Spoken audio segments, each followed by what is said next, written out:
My grandparents lived in a house sat right here.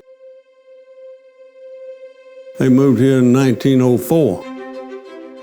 The seventh president of the Mississippi Farm Bureau Federation, Don Waller, greets us at the door of his Lafayette County home that sits on his family's land, dressed sharply.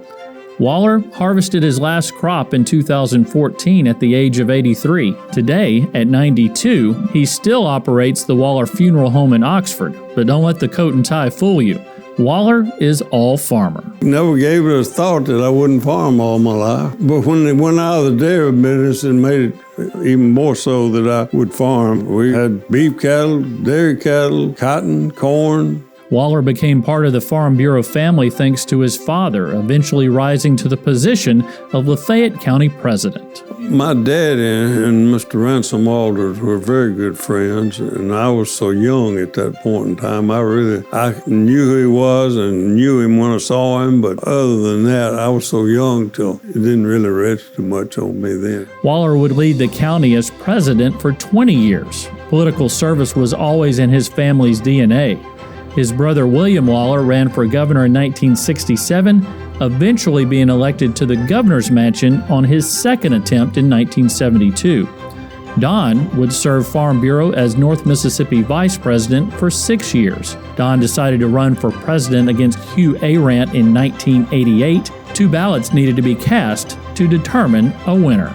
The strange thing about it, after the first vote, and we came up tied, delegates went out, they went all back to their districts and pondered things over again, you know. After the counting was finished the second time, Waller had won by 1 vote.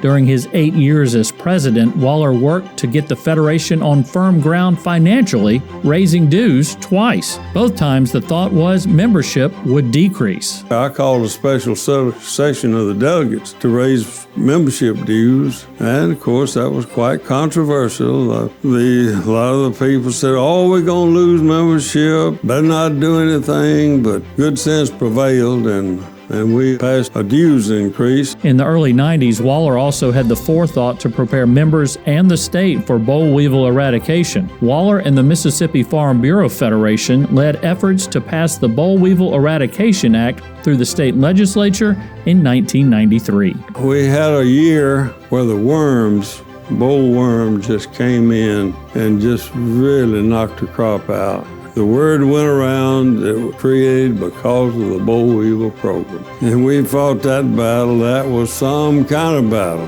After a while, common sense prevailed and we got back on track. Today, as he thinks back to his years as president, Waller counts himself blessed with the vice presidents, board members, and Federation staff who worked at his side, continuing to push Farm Bureau to the forefront as the voice of agriculture. During that administration, we were successful in a lot of our policy issues. It just built on success. I had a real good set of vice president executive committee. They were like-minded, and so that helped a whole lot.